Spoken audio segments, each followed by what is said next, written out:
Un silencio sepulcral cubría las ruinas humeantes, mientras los últimos escombros caían sobre calles que alguna vez bulleron de vida.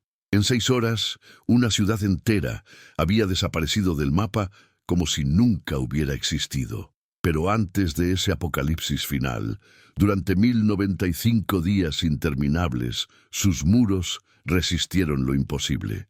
Esta es la historia de Hengyang, la ciudad china que desafió al imperio japonés durante 3 años de asedio brutal, solo para ser borrada en una mañana de agosto de 1944. ¿Qué impulsa a seres humanos comunes a transformarse en leyendas vivientes? ¿Cuánto puede soportar el espíritu humano antes de quebrarse definitivamente? Era el verano de 1941, cuando las primeras columnas japonesas avanzaron hacia la provincia de Hunan, con Hengyang brillando en sus mapas como un diamante estratégico. La ciudad se alzaba sobre colinas ondulantes, atravesada por el río Xiang, que serpenteaba como una arteria vital, conectando el norte industrializado con el sur agrícola de China. Sus 60.000 habitantes jamás imaginaron que su hogar se convertiría en el epicentro de una de las batallas más feroces de la Segunda Guerra Mundial. El general Fang Xianyue, un hombre de 42 años con rostro angular y mirada penetrante, asumió el mando de la defensa en marzo de 1941. Veterano de incontables batallas contra los invasores japoneses, Fang cargaba sobre sus hombros no solo el peso de las órdenes militares, sino el destino de miles de almas que confiaban en su liderazgo. No entregaremos ni un centímetro de tierra china sin que cueste sangre japonesa, declaró ante sus oficiales reunidos en el viejo templo confuciano convertido en cuartel general. Sus palabras resonaron como un juramento sagrado que marcaría los años venideros. Los preparativos comenzaron con urgencia febril. Bajo la dirección del coronel Zhang Wei, ingeniero militar formado en Francia, las fortificaciones crecieron día tras día. Trincheras serpenteaban por las colinas circundantes, búnkeres de concreto emergían camuflados entre la vegetación, y túneles subterráneos conectaban posiciones estratégicas formando una red defensiva compleja. La población civil, lejos de huir, se integró al esfuerzo bélico con determinación inquebrantable.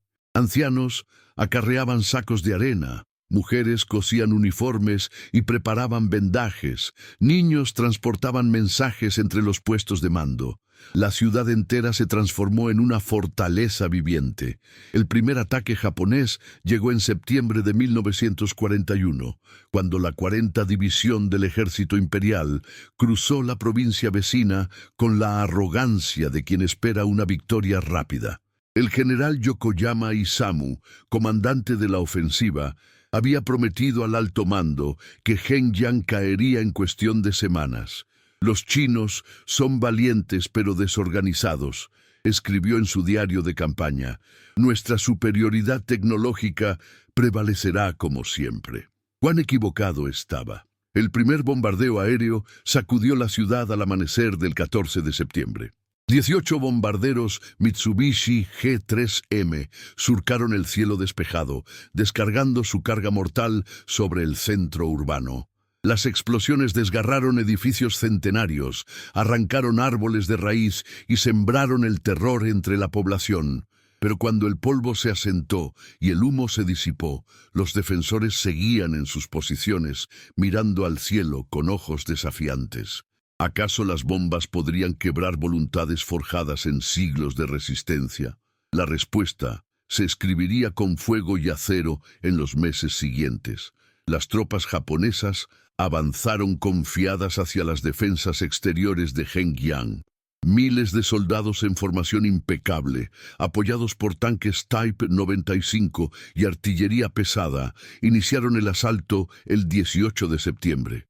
El estruendo de los cañones retumbó como truenos artificiales, mientras proyectiles de todos los calibres surcaban el aire en trayectorias mortales. En las trincheras chinas, soldados con uniformes raídos y armas heterogéneas esperaban con respiraciones contenidas la orden de abrir fuego. El teniente Li Mingyu, joven oficial de apenas 24 años, que había dejado sus estudios de medicina para unirse al ejército, observaba el avance enemigo con el corazón desbocado, pero las manos firmes.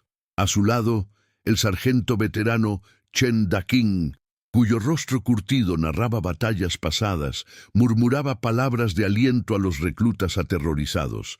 «Dejad que se acerquen. No disparéis hasta ver el blanco de sus ojos».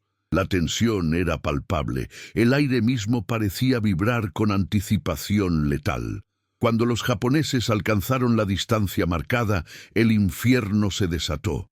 Ametralladoras TB-Z-26 escupieron fuego desde posiciones ocultas, cegando las primeras filas enemigas como trigo maduro. Morteros chinos llovieron explosivos sobre las columnas atacantes, sembrando el caos y la destrucción. Los tanques japoneses, que avanzaban confiados, cayeron en trampas antitanque ingeniosamente disfrazadas, transformándose en ataúdes de acero para sus tripulaciones. El primer asalto fue rechazado con pérdidas devastadoras para los atacantes. 300 soldados japoneses yacían muertos o heridos en el campo de batalla cuando sonó la retirada, pero el imperio no aceptaba derrotas. Durante los siguientes 2 años, las ofensivas se sucedieron con regularidad implacable. Cada estación traía nuevos ataques, cada luna llena iluminaba batallas nocturnas donde el horror se multiplicaba bajo la penumbra plateada. Los japoneses probaron todas las tácticas imaginables. Bombardeos de saturación que convertían barrios enteros en escombros, ataques nocturnos sorpresa precedidos por infiltraciones silenciosas, asedios prolongados destinados a quebrar la moral por hambre y agotamiento. El invierno de 1942 trajo consigo nuevas adversidades. Las temperaturas descendieron brutalmente, convirtiendo las trincheras en pozos helados donde los defensores tiritaban bajo mantas insuficientes. Los suministros escaseaban críticamente. El arroz se racionaba con severidad militar. Cada grano contaba como un tesoro preciado. Las municiones disminuían alarmantemente, obligando a los soldados a recolectar casquillos usados para ser recargados en talleres improvisados dentro de los túneles subterráneos. En medio de la penuria, historias de heroísmo florecían como flores en el desierto.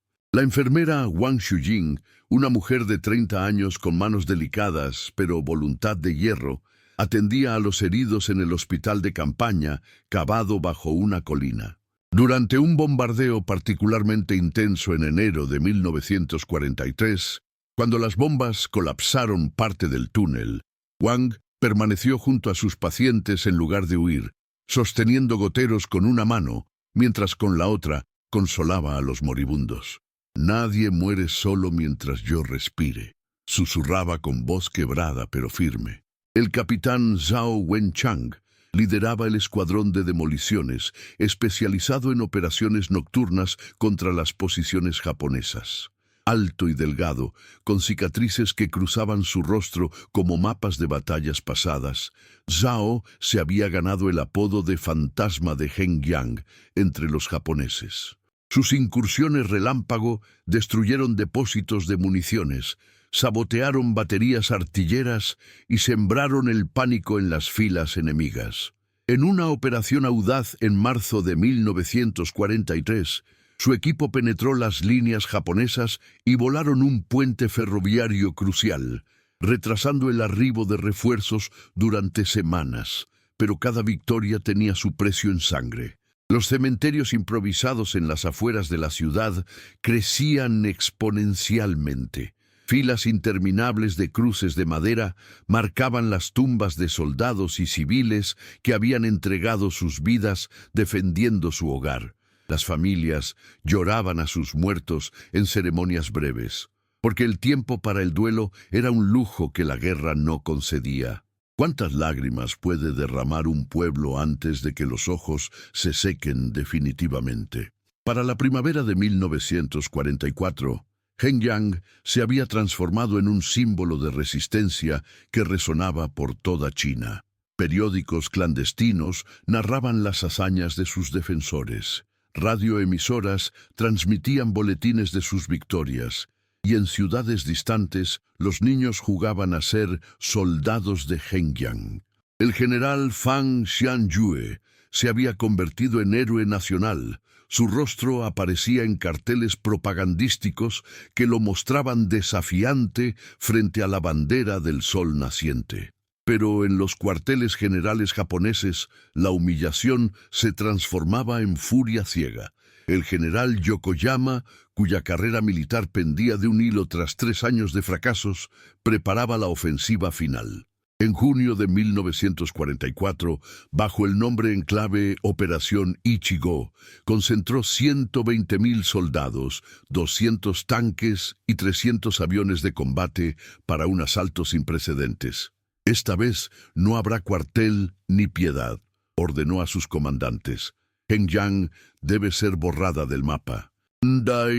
El 22 de junio de 1944, a las 4:30 de la madrugada, el cielo sobre Hengyang se iluminó con explosiones que convertían la noche en día artificial. Cientos de cañones pesados abrieron fuego simultáneamente, lanzando un diluvio de acero sobre las defensas chinas. La tierra misma temblaba bajo el impacto de las detonaciones.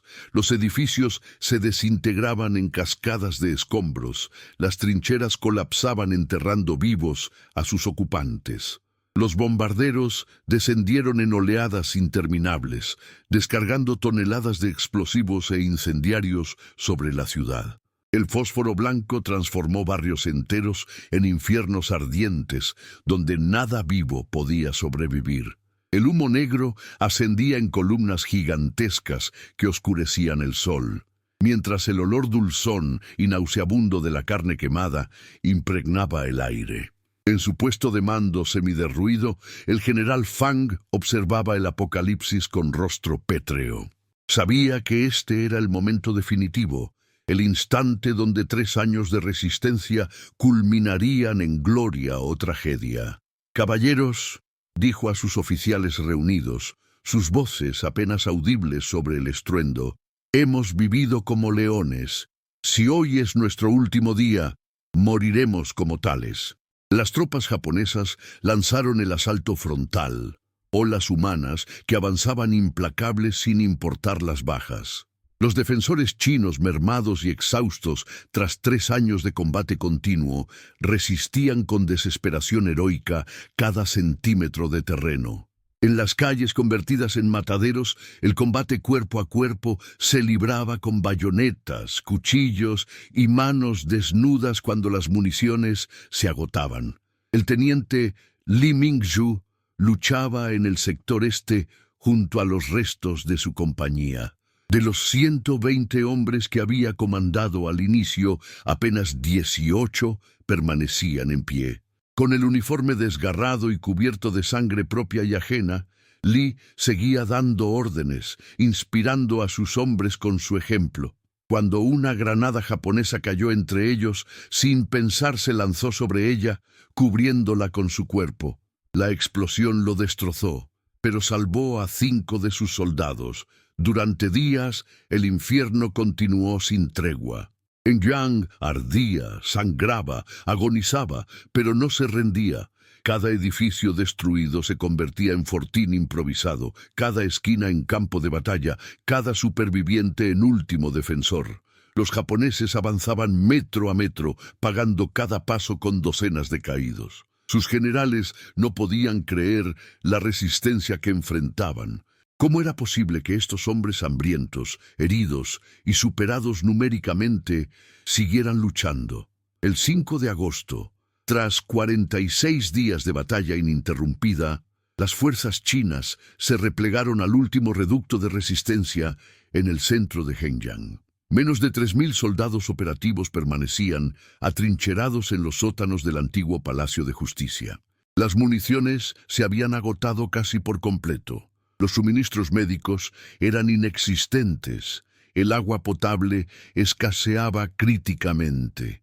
El general Fang, cuyo uniforme pendía en harapos sobre un cuerpo marcado por heridas múltiples, reunió a sus oficiales sobrevivientes una última vez. Caballeros, hemos escrito nuestra página en la historia. Nadie podrá acusarnos de cobardía o deshonor. Pero ahora, su voz se quebró momentáneamente. Ahora el sacrificio adicional sería inútil. Los civiles que quedan deben sobrevivir. Es nuestra responsabilidad. El 8 de agosto de 1944, a las 8 de la mañana, Hengyang capituló oficialmente. Los japoneses entraron en una ciudad fantasma, donde cada esquina guardaba cadáveres, donde el silencio solo era interrumpido por el crepitar de los incendios que aún ardían, donde el olor de la muerte impregnaba cada piedra. De los 60.000 habitantes originales, menos de 8.000 habían sobrevivido, pero la historia no terminaría allí. En los cuarteles generales japoneses, humillados por la resistencia que les había costado más de 19.000 bajas entre muertos y heridos, se gestaba una venganza terrible. El general Yokoyama, cuyo rostro mostraba la amargura de una victoria pírrica, emitió una orden escalofriante: Hengyang debe dejar de existir, que sirva de ejemplo para cualquier ciudad china que piense en resistir. El 15 de agosto por la mañana, mientras los supervivientes chinos eran evacuados bajo custodia militar, escuadrones de ingenieros japoneses comenzaron su trabajo metódico. Cargas explosivas se colocaron en estructuras clave, edificios históricos, puentes, templos, escuelas. Todo debía ser destruido. ¿Hasta dónde puede llegar la crueldad humana cuando el orgullo herido busca venganza? A las 10 en punto de aquella mañana de verano, Hengyang comenzó a desaparecer del mapa. Las explosiones se sucedían en cadena perfectamente coordinada, un apocalipsis orquestado con precisión diabólica. En 6 horas, la mañana del 15 de agosto de 1944 amaneció con un silencio espectral sobre Hengyang. Los pájaros habían abandonado la región hacía tiempo, huyendo del olor a muerte que saturaba el aire. Los pocos civiles supervivientes, hacinados en campos de refugiados improvisados a varios kilómetros de distancia, observaban con ojos vacíos el horizonte donde su ciudad agonizaba. Habían resistido 3 años de infierno, 1095 días que habían transformado personas comunes en leyendas vivientes. Pero nadie, absolutamente nadie, estaba preparado para presenciar cómo una ciudad entera podía desaparecer en apenas 6 horas. El general Yokoyama Isamu observaba desde su puesto de comando temporal, instalado en una colina estratégica con vista panorámica sobre el valle donde yacía Hengyang. Su rostro, normalmente impasible, mostraba una mezcla de satisfacción y algo que podría interpretarse como remordimiento contenido. A su lado, el coronel Tanaka Yoshio, ingeniero militar responsable de coordinar la demolición, revisaba meticulosamente su cronómetro mientras confirmaba las últimas comunicaciones por radio con los equipos de demolición distribuidos por toda la ciudad. ¿Todo está listo?, preguntó Yokoyama con voz neutra, aunque sus dedos tamborileaban nerviosamente sobre la mesa de mapas desplegada frente a él. «Completamente, mi general», respondió Tanaka con eficiencia militar. 430 puntos de detonación distribuidos estratégicamente.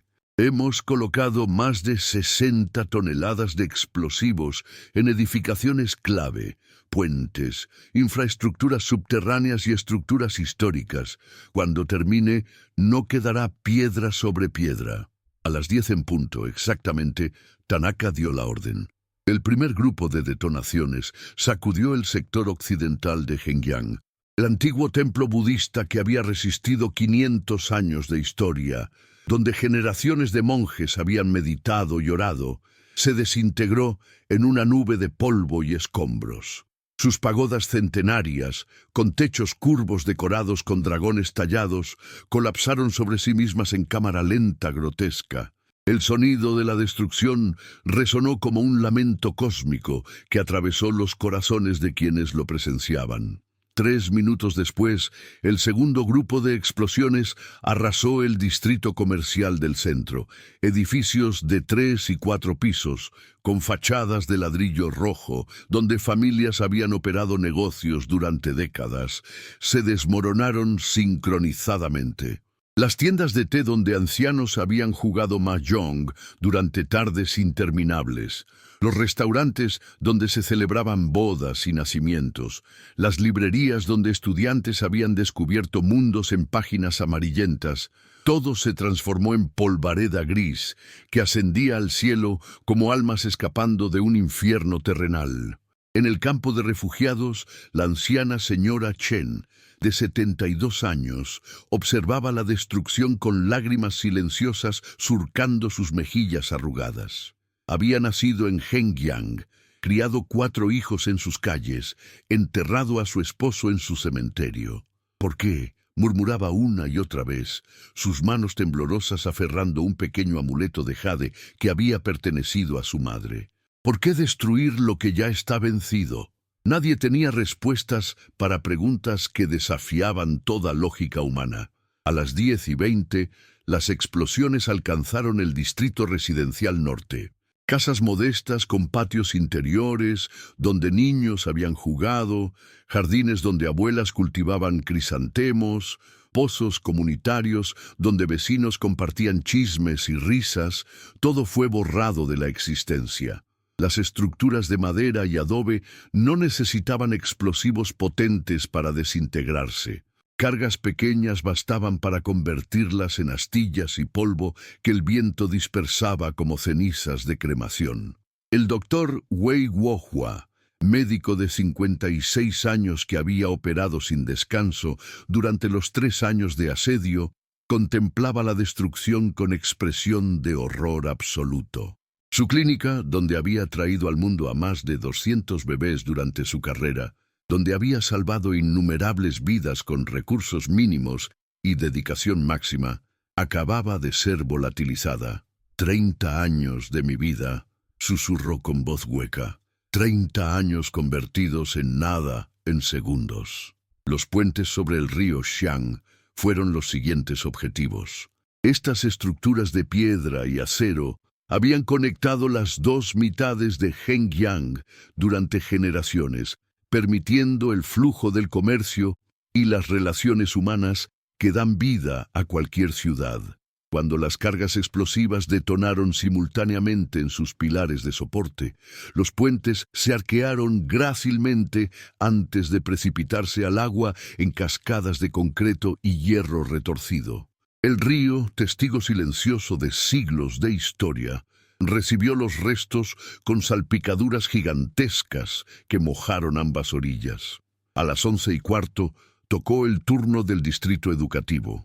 La Universidad Provincial de Hunan, institución centenaria que había graduado a generaciones de intelectuales, científicos y líderes, fue sistemáticamente demolida edificio por edificio. Las bibliotecas con miles de volúmenes antiguos, laboratorios equipados con instrumentos científicos, aulas donde maestros habían inspirado a estudiantes durante décadas, todo se transformó en ruinas humeantes. El conocimiento acumulado, preservado en libros y documentos irreemplazables, ardió en incendios secundarios que las explosiones habían iniciado. El joven Sang Ming, estudiante de ingeniería de 21 años, que había combatido en las defensas durante los últimos 6 meses del asedio, observaba la destrucción de su universidad con puños apretados hasta que sus nudillos blanquearon.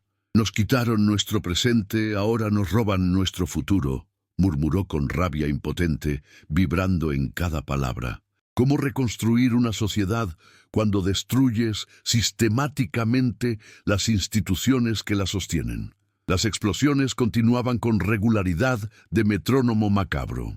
Los almacenes portuarios junto al río, las estaciones ferroviarias con sus elegantes estructuras de hierro forjado importado de Europa, las oficinas gubernamentales con archivos que documentaban siglos de administración local, las casas de té tradicionales con sus exquisitas decoraciones en madera tallada, todo cayó bajo la metodología implacable de la demolición planificada. A mediodía, el Distrito Industrial Sur comenzó su desintegración. Las fábricas textiles, donde miles de obreros habían trabajado, produciendo telas que se comerciaban por toda China, fueron reducidas a escombros de ladrillo y maquinaria destrozada. Los molinos de arroz, esenciales para alimentar la población regional, colapsaron con sus enormes ruedas de piedra rompiéndose como galletas. Los talleres de cerámica, famosos por producir porcelana de calidad excepcional, vieron sus hornos ancestrales fracturarse y sus productos de generaciones convertirse en fragmentos sin valor. El maestro artesano Liu Wensheng, cuya familia había producido cerámica durante 8 generaciones, cayó de rodillas sobre la tierra árida del campo de refugiados. 200 años de tradición familiar, sollozó sin ocultar las lágrimas. 200 años terminados en un instante. Su hijo de 17 años lo abrazó en silencio, sin palabras de consuelo porque ninguna existía para semejante pérdida. A la 1 de la tarde, los equipos japoneses de demolición alcanzaron los monumentos históricos más emblemáticos. La Torre del Tambor, estructura del siglo XIV que había marcado el tiempo para la ciudad durante 600 años, se desplomó como un gigante derrotado. Su gran tambor ceremonial, usado para anunciar festivales y alertar sobre peligros, emitió un último sonido resonante al ser aplastado por las vigas caídas. El eco de ese golpe final pareció resonar en el alma colectiva de todos los que lo escucharon. El palacio del gobernador provincial, magnífica construcción de la dinastía Qing, con techos de tejas doradas y murales que narraban la historia regional, fue meticulosamente dinamitado. Sus jardines imperiales con estanques de carpas centenarias, sus pasillos donde habían caminado dignatarios y emperadores, sus salones donde se habían tomado decisiones que afectaron a millones, todo desapareció en nubes sucesivas de destrucción organizada. El general Yokoyama observaba todo desde su colina con expresión inescrutable. Parte de él, la parte entrenada en la disciplina militar y el servicio absoluto al emperador, sentía satisfacción por cumplir órdenes y demostrar el poder del imperio, pero otra parte, quizás la que recordaba las enseñanzas budistas de su abuela cuando era niño, experimentaba un vacío nauseabundo ante tanta destrucción innecesaria. ¿En qué momento la victoria militar se transforma en barbarie pura? Ese pensamiento lo asaltaba pero lo reprimía rápidamente, refugiándose en la rigidez de su entrenamiento. A las 2 de la tarde, el turno llegó para los hospitales y clínicas. Estos edificios, técnicamente protegidos por las convenciones de Ginebra, que prohibían atacar instalaciones médicas, no recibieron excepción alguna. El Hospital Provincial Central, con sus 700 camas, donde miles de heridos habían recibido tratamiento durante el asedio, fue demolido sistemáticamente. Sus quirófanos con equipo salvado de la destrucción durante 3 años, sus salas de recuperación, donde pacientes habían luchado entre la vida y la muerte, sus almacenes de medicinas preciosamente preservadas, todo convertido en escombros inútiles. Las enfermeras y médicos en el campo de refugiados lloraban abiertamente. Wang Shujing, la heroica enfermera que había permanecido junto a sus pacientes durante bombardeos, observaba la destrucción de su hospital con rostro desencajado. «Podríamos haber salvado tantas vidas más con ese equipo», murmuró con voz quebrada. «Tantas vidas». Su compañera la abrazó mientras ambas temblaban de impotencia y dolor. A las 3 de la tarde, las demoliciones alcanzaron las áreas residenciales periféricas y los barrios humildes. Estas construcciones modestas, hogares de familias trabajadoras que constituían el corazón palpitante de Hengyang, fueron arrasadas con la misma metodología despiadada.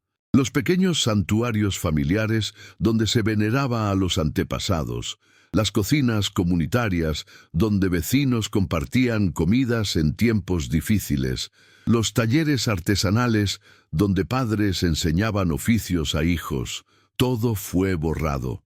Las madres en el campo de refugiados consolaban a niños que preguntaban cuándo podrían volver a casa. ¿Cómo explicar a un niño de 5 años que su hogar ya no existe? ¿Cómo describir la ausencia total de todo lo familiar y querido? Las respuestas no llegaban, solo lágrimas y abrazos desesperados que intentaban construir refugio emocional donde el físico había sido aniquilado. A las 4 de la tarde, las últimas grandes estructuras comenzaron su caída. El mercado central, corazón económico de la ciudad, donde durante siglos se habían intercambiado productos de toda la región, colapsó en una sinfonía de destrucción. Sus pabellones de madera tallada, sus puestos donde vendedores habían pregonado mercancías durante generaciones, sus bodegas subterráneas donde se almacenaban alimentos y especias, todo se fundió en una masa informe de escombros y polvo. Los antiguos comerciantes observaban con expresiones vacías. El señor Huang, que había heredado el puesto de especias de su abuelo y esperaba pasárselo a su hijo, veía evaporarse no solo su medio de vida, sino la continuidad de su linaje familiar. ¿Qué soy sin mi tienda?, preguntó a nadie en particular. ¿Quién soy cuando me quitan mi identidad? Preguntas existenciales que la guerra planteaba con brutalidad desgarradora. A medida que las agujas del reloj avanzaban hacia las 4:30, los últimos vestigios de Hengyang recibían su sentencia final. Los parques donde enamorados habían caminado bajo cerezos en flor, las plazas donde se celebraban festivales tradicionales con danzas de dragón y fuegos artificiales, los callejuans estrechos donde niños habían jugado persiguiéndose entre risas, todo fue sistemáticamente erradicado. El coronel Tanaka consultó su cronómetro con satisfacción profesional. 4 horas y 37 minutos, mi general, dentro del cronograma establecido. Su voz era neutra, como si reportara el éxito de un ejercicio de entrenamiento y no la obliteración de una ciudad milenaria. Yokoyama asintió en silencio, sin encontrar palabras apropiadas para el momento. Las últimas detonaciones resonaron a las 4:53 de la tarde. Cuando el eco final se desvaneció sobre el valle, un silencio antinatural descendió sobre la región. Incluso el viento pareció contener el aliento, como si la naturaleza misma estuviera horrorizada ante lo presenciado. Donde hace apenas 6 horas existía una ciudad vibrante, ahora solo quedaba un campo de ruinas humeantes que se extendía hasta donde alcanzaba la vista. Los supervivientes en el campo de refugiados permanecían inmóviles, procesando lo imposible. Hengyang, su hogar por generaciones, había dejado de existir. No quedaban edificios en pie, no restaban estructuras reconocibles, apenas montañas de escombros y columnas de humo marcaban donde alguna vez estuvo cada barrio. La ciudad que había resistido heroicamente durante 3 años, que se había convertido en símbolo de resistencia china, había sido borrada del mapa en una mañana de agosto. El general Fang Xianyue, prisionero de guerra junto a sus oficiales sobrevivientes, observaba la destrucción desde su confinamiento temporal. Heridas recientes cubrían su cuerpo, pero el dolor físico palidecía ante la agonía espiritual de presenciar la aniquilación de la ciudad que había defendido con todo su ser. «Resistimos 3 años», murmuró con voz ronca. 3 años que ahora parecen haberse borrado con 6 horas de locura. Sus oficiales guardaban silencio respetuoso, sin palabras para consolar lo inconsolable. En los meses y años siguientes, mientras la guerra continuaba su curso brutal, la historia de Hengyang se transmitiría en susurros y lamentos por toda China. Los supervivientes se dispersaron, llevando consigo memorias de lo que fue y nunca más sería. Algunos intentaron regresar a reconstruir, pero encontraron solo devastación tan absoluta que la tarea parecía imposible. La ciudad que renacería después de la guerra sería diferente, construida sobre las cenizas, pero sin la continuidad histórica que da alma a los lugares. La demolición de Hengyang quedó registrada como uno de los actos más brutales de destrucción sistemática durante la Segunda Guerra Sino-Japonesa. No fue simplemente una conquista militar, sino un intento de borrar la memoria misma de la resistencia, de eliminar el símbolo que había inspirado a millones de chinos a seguir luchando. Pero los perpetradores no comprendieron una verdad fundamental. Las ciudades pueden destruirse con explosivos, pero los símbolos viven en los corazones humanos donde ninguna bomba alcanza. Décadas después, cuando historiadores estudiaban aquellos eventos terribles, encontraban lecciones amargas sobre la naturaleza humana. La capacidad para el heroísmo y la resistencia coexiste con la capacidad para la destrucción y la crueldad. Hengyang representaba ambos extremos, la gloria de quienes resistieron lo imposible y la vergüenza de quienes borraron sistemáticamente su legado físico. Hoy, cuando visitamos Hengyang reconstruida, ciudad moderna y vibrante, pocos vestigios permanecen de aquellos días terribles, pero cada año, el 8 de agosto, sus habitantes se reúnen en el memorial dedicado a los defensores caídos. Nombres tallados en granito negro recuerdan a los miles que dieron sus vidas. Flores frescas adornan la base del monumento, colocadas por descendientes que honran el sacrificio de abuelos y bisabuelos. La historia de Hengyang nos recuerda que la resistencia humana puede alcanzar alturas heroicas cuando la causa es justa, pero también advierte sobre los abismos de crueldad que se abren cuando el orgullo herido busca venganza. 3 años de resistencia contra 6 horas de destrucción. Un contraste que encapsula tanto la nobleza como la barbarie del espíritu humano en tiempos de guerra. Si esta historia ha resonado en tu corazón, suscríbete a nuestro canal y activa las notificaciones para más relatos que honran la memoria de quienes enfrentaron lo imposible. Porque recordar no es solo mirar al pasado, sino aprender para construir un futuro donde tales tragedias nunca se repitan. En las cenizas de Hengyang yace una lección eterna. Ninguna explosión puede destruir el espíritu humano. Ninguna fuerza puede borrar el legado de quienes resisten con honor. Su sacrificio permanece invencible e inmortal en la memoria colectiva de la humanidad